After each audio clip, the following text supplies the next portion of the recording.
Yes. A tarjada e luminosa e sempre oculta coisa, a vida. Então, ali, pois, curiosos para saber o que havia sido feito dos nossos rostos, fomos procurar os nossos antigos rostos nas águas dos rios.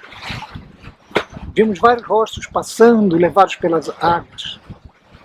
Eram os nossos rostos, mas misturados como estavam e sendo levados juntos para onde não sabíamos como reavê-los.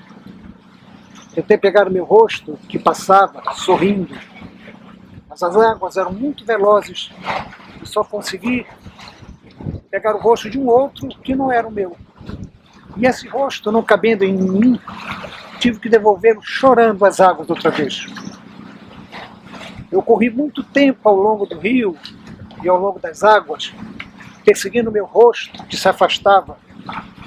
E como eu, outros também corriam, perseguindo seus rostos naquela água veloz. Mas o rio terminava num abismo e levou em suas águas todos os nossos rostos com ele. Se precipitaram, se desfazendo nas pedras lá embaixo, os nossos risos e os nossos prantos. Seivas sempre afloram por fendas sem esperanças. Ficamos olhando com ternura a espuma branca que se formou dos nossos rostos misturados e perdidos para sempre. E dizíamos baixinho, em soluços, iguais ao do homem quando ele nos beijou. Para sempre. Eis que se for. Para sempre. E também dizendo, nunca mais um rosto. Dizia a margem do rio. Nunca mais.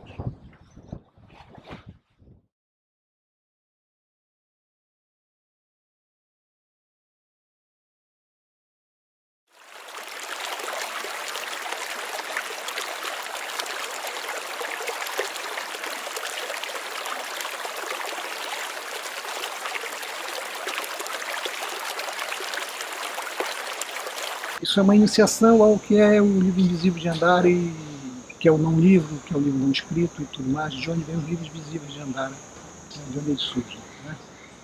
Tudo evidentemente nascendo disso aqui da Amazônia, da natureza, se transfigurando pela linguagem. Tu escreves um livro com tinta invisível. Por que fazes isso? Nós somos homens invisíveis, depois de nascidos, visíveis. Entre o início invisível e o invisível final, nós somos homens visíveis. Aproveitemos para vermos. E então ir escrevendo outros livros nestes jardins, todas essas asas, para que o livro vá se fazendo, mas não em si. Dele não se verá nem sombra das palavras no papel. Viaja Andara, não livro. Não existe literatura fantasma, não foi escrito. Enquanto texto, tudo que teremos dele é um título. E a pergunta seguinte é, e o que são livros, os livros que se escrevem? Livros de Andara, livros miragens.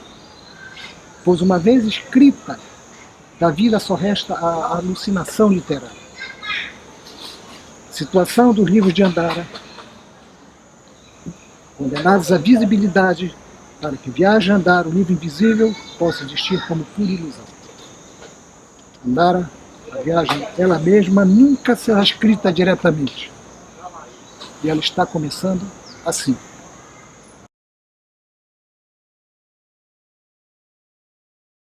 Porque lá está o essencial do não dito, não dizível. Né? Mas que ele deve perceber, ele deve fazer uma leitura de vivenciamento desse vazio, dessas páginas em branco. Né? Lá está sendo dito as coisas, né? As coisas que já eram ditas no silêncio anterior ao humano na Terra, né? Anterior à linguagem. Talvez as páginas em branco dos livros visíveis de Andara seja aquilo que mais deve ser lido nos livros visíveis de Andara, não as páginas escritas. É como se as páginas escritas fossem necessárias para mostrar que existem páginas em branco para ser lidas. Então, É essa página em branco que está dizendo que eu não consigo dizer com as páginas escritas do outro lado. Né?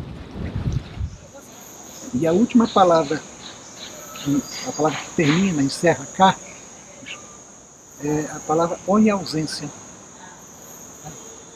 Ela veio para mim assim, que o que eu encontrei foi a oniausência. Ao longo dessas quase 400 páginas de busca, ao longo de quase 10 anos, buscando a origem das coisas. E Carlos Cruz do Nascimento termina com a palavra oniausência. Né? Que é uma louvação e ao mesmo tempo uma exclamação e ao mesmo tempo um apelativo que é o oniausência. Né? Então isso não é que seja uma coisa ruim, eu acho que isso nos liberta a homens para todas as possibilidades. Se há uma grande ausência, e nós estamos aqui presentes nessa grande ausência, nós devemos, com a nossa presença, criar presenças benéficas para o homem. Entendeu? É como se nós estivéssemos aqui para criar a vida, e a vida tivesse por ser feita. E nós temos as matérias-primas básicas, nós temos, para mim, a natureza. Ter nascido, viver aqui na Amazônia, me colocando no centro da natureza. Isso é muito grande, isso é mais da metade do território brasileiro, né? Na verdade, 51% literalmente é a geografia da Amazônia, né? Totalmente esquecida pela outra metade do país. Mas ter nascido aqui é viver dentro dessa natureza, viver dentro da natureza. Eu me sinto, a palavra direta que vem assim de dentro de mim, eu me sinto muito solitário.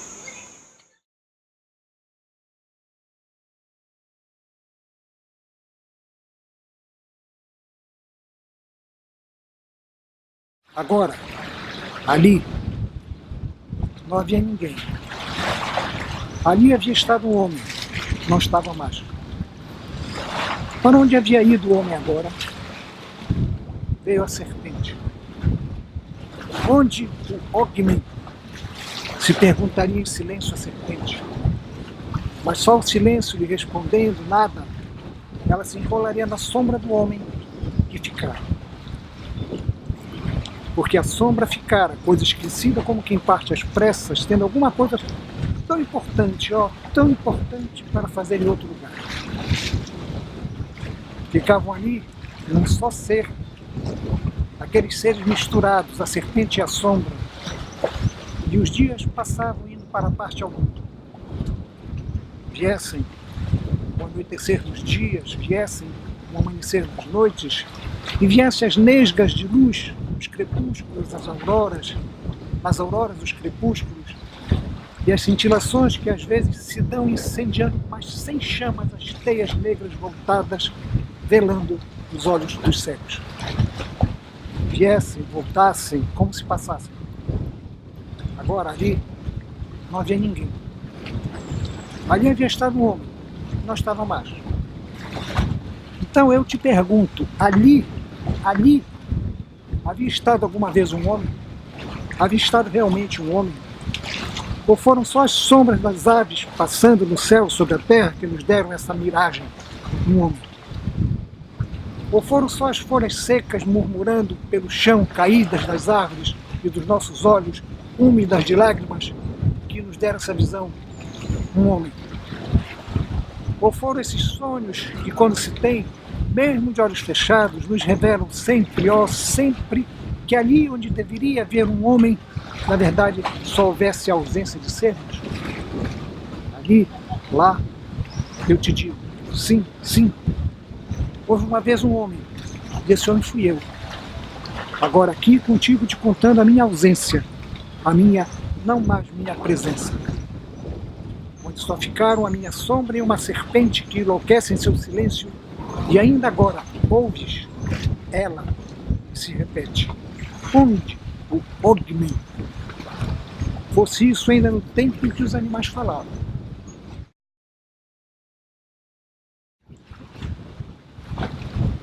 Andara é uma viagem muito solitária.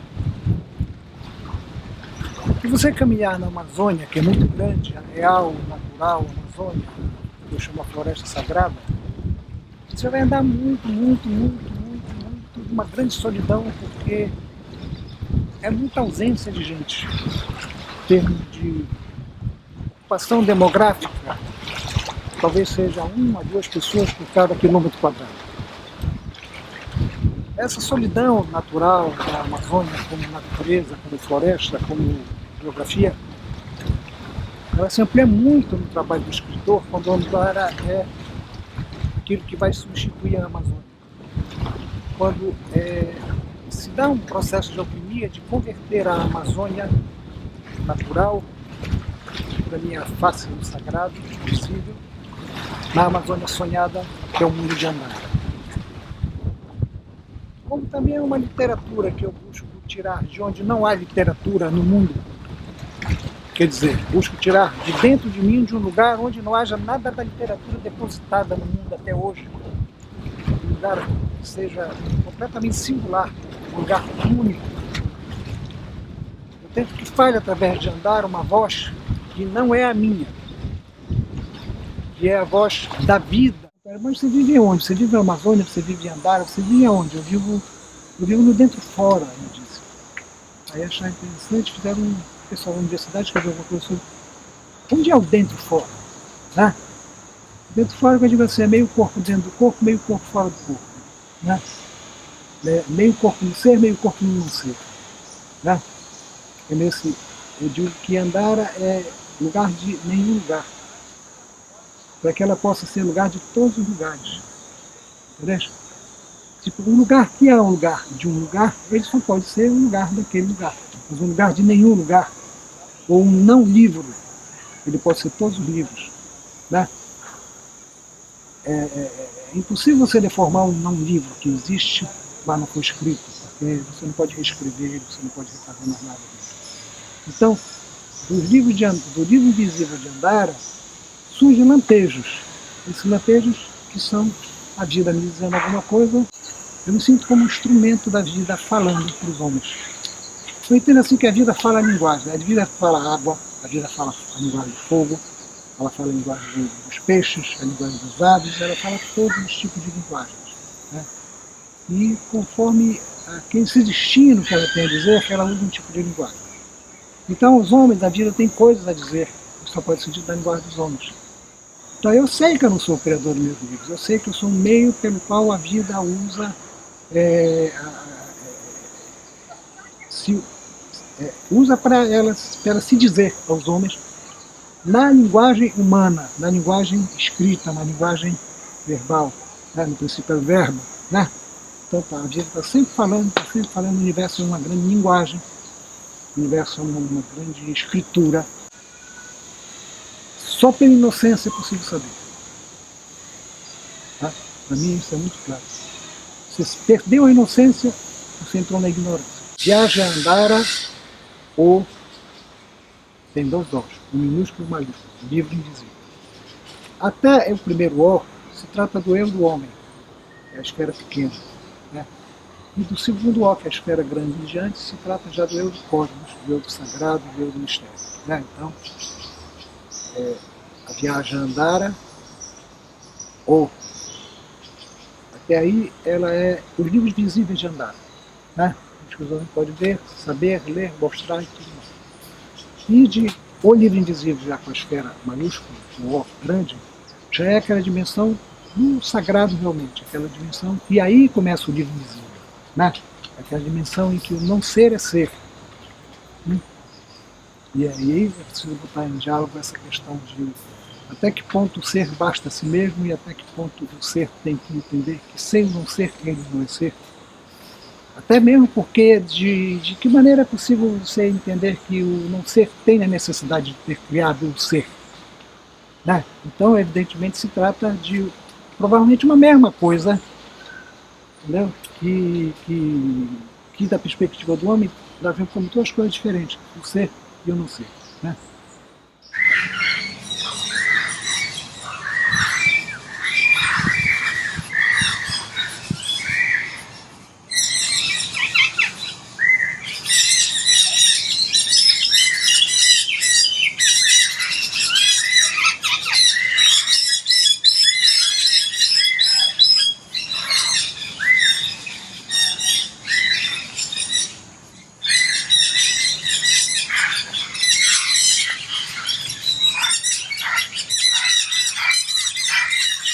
Eu escrevi então em 83 o Manifesto Rural, chamado Flagrados em Delito contra a Noite.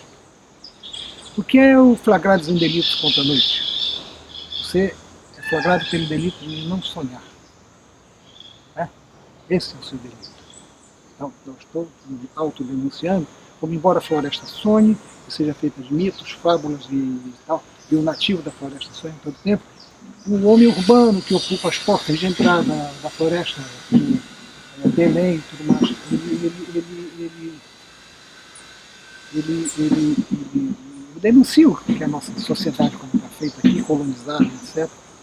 Ela é uma falsa sociedade, porque é uma sociedade do colonialismo, não é a nossa realidade. Nós fomos recobertos por uma sociedade do colonialismo e acreditamos que ela é o real, mas a nossa realidade não é essa. A nossa realidade é de origem indígena, de origem não urbana, é da floresta mesmo, da lei da natureza, da ética da natureza, da inocência da natureza, né? Do sagrado que tem na natureza, né? Então, Andara propõe no Manifesto Rural que nós retornemos essa origem nossa, da convivência com a natureza, de tirar a nossa maneira de ser da natureza e de sonharmos junto com a natureza. Né? E conseguimos ver na presença da natureza toda a nossa potência, toda a nossa força. E eu digo no manifesto, porque nós somos muito pobres materialmente. Nós não podemos negar eles na mesma linguagem que eles vivem. Né? Eles vivem a força do capital, a força da exploração, a força da... E nós temos o quê? Qual é o nosso poder? Nós temos o poder que eles não têm mais, o poder de sonhar. Né?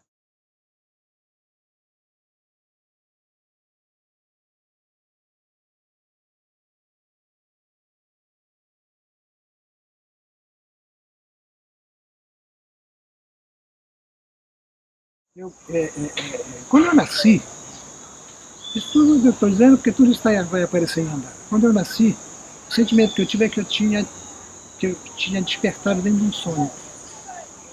Esse sentimento me acompanha até agora, que a vida é um sonho onde eu estou sonhando que eu existo, que tudo existe, entendeu?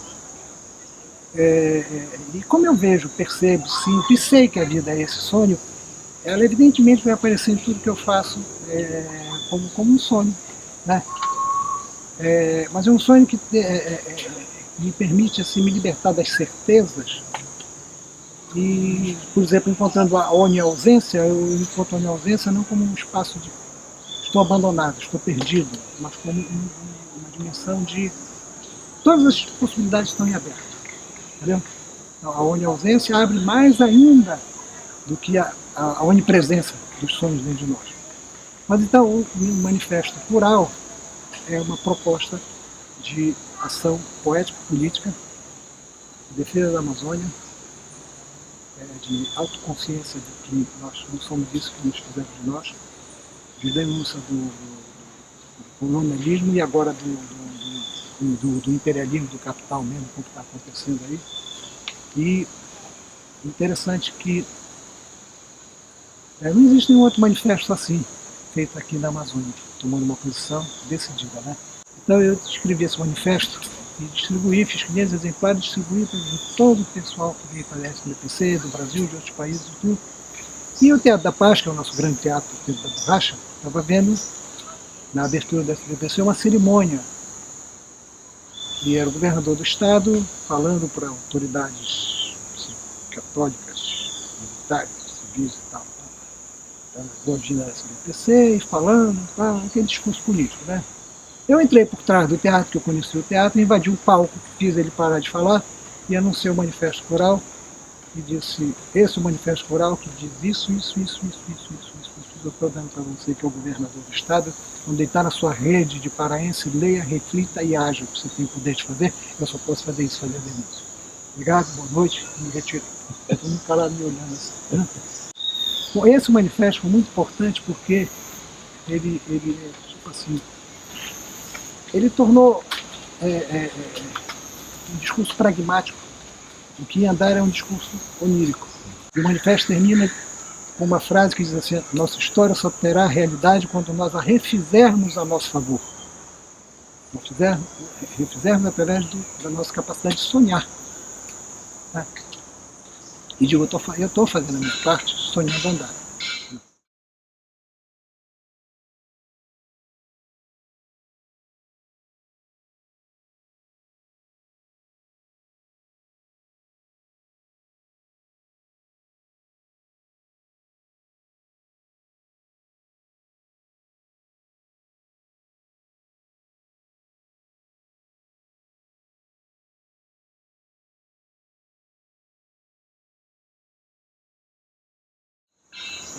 Mas por que o manifesto cural?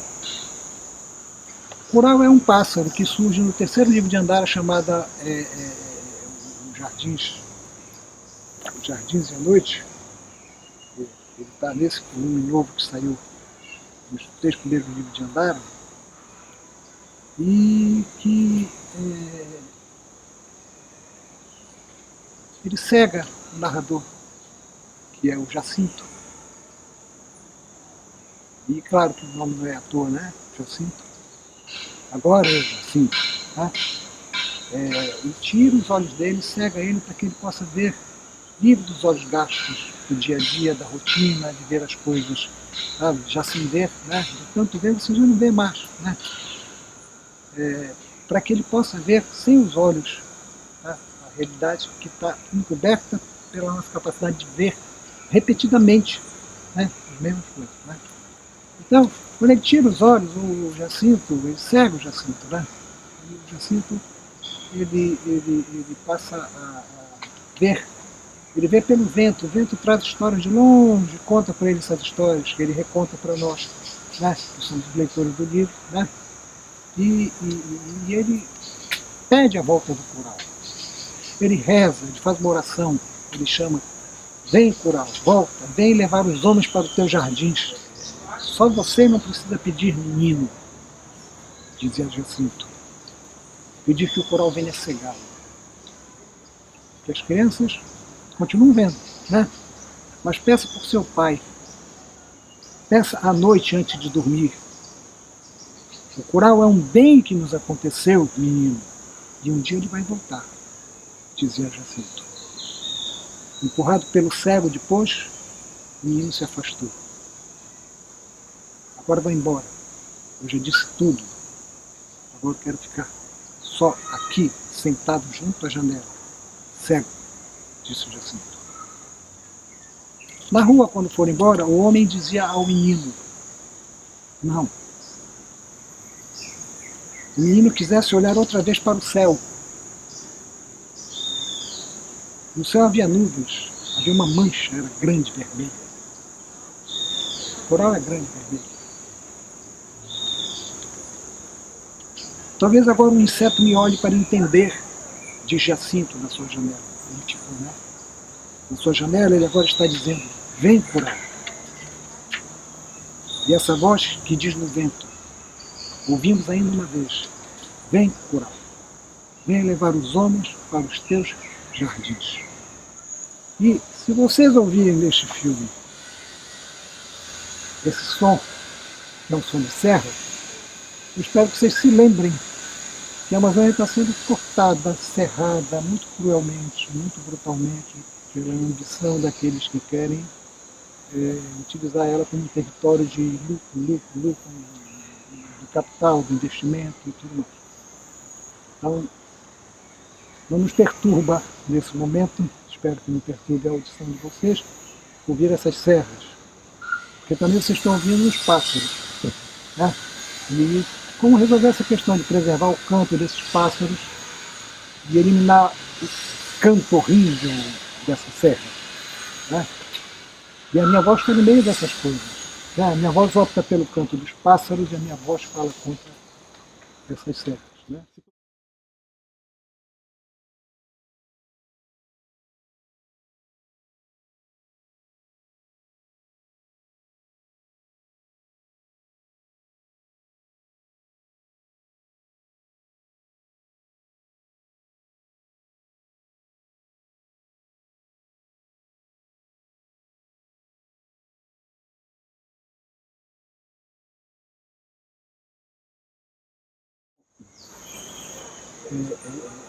Então vê que é uma suspeita que eu tenho sobre o homem. Eu tenho uma suspeita sobre o homem.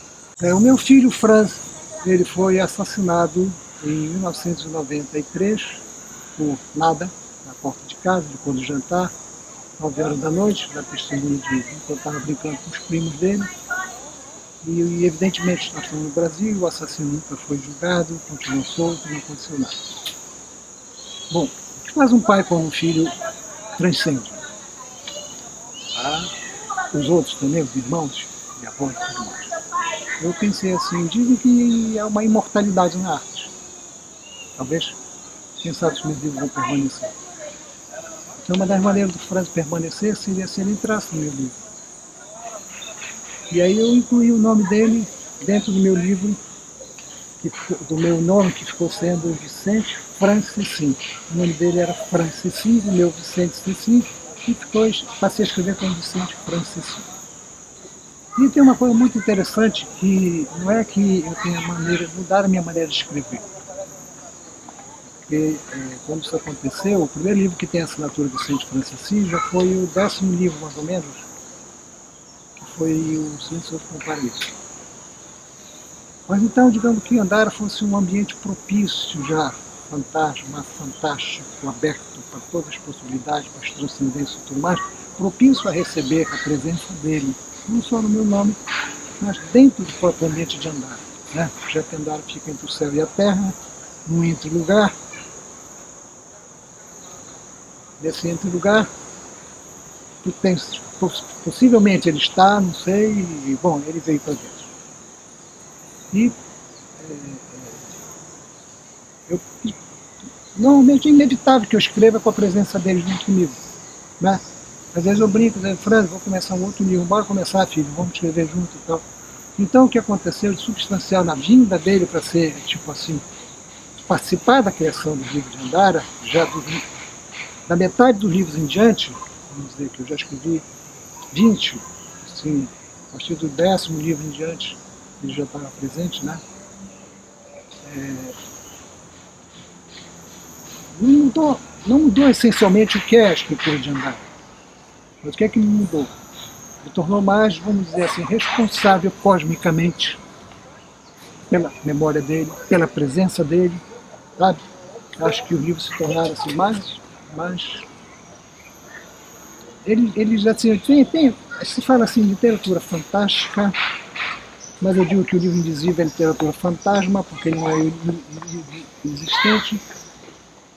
É nesse ambiente do invisível que surge a presença do Kafka, falei Kafka. Por quê?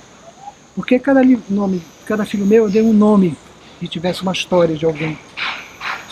Pensando assim, um dia eles vão me perguntar por que esse meu nome? E eu digo por quê, e eles saberão por onde.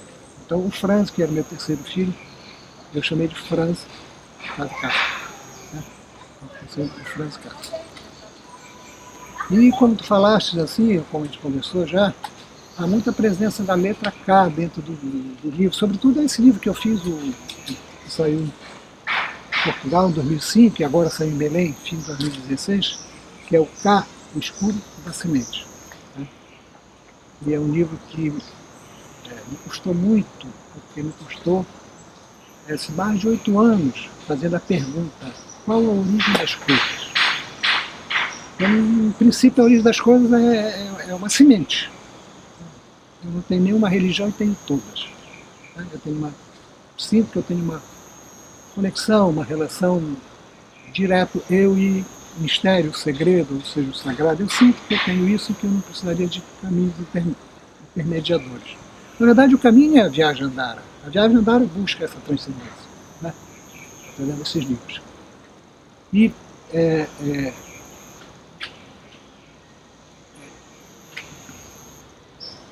a presença do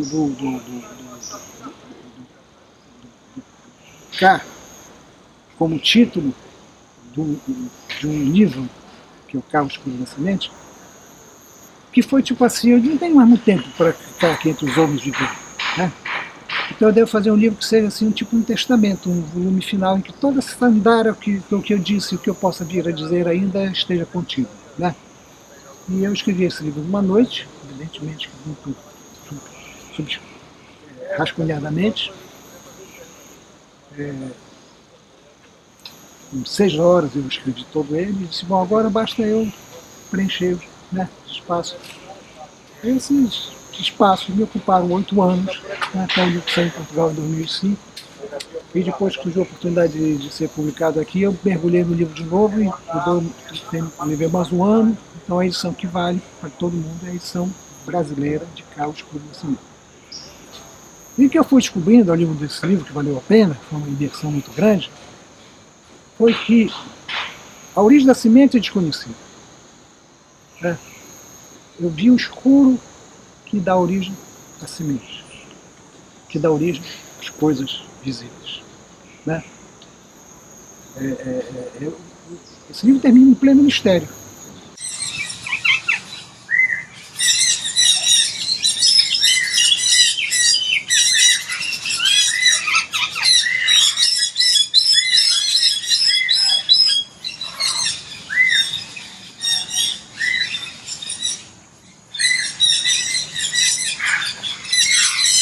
O homem deve viver como um poeta, mesmo que ele não escreva nada.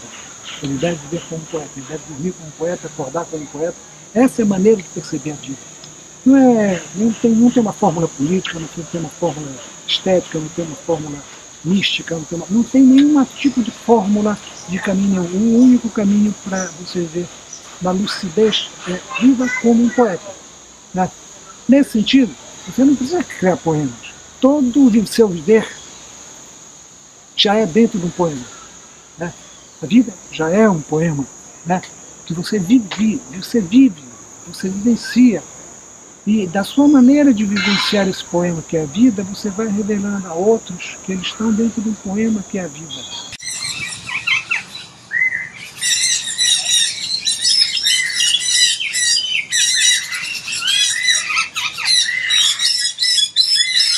Eu tenho um sentimento assim, muito claro que é o seguinte, uma vez que existiu, nunca mais pode deixar de existir. Tá? Uma vez que existiu, não pode mais nunca deixar de existir.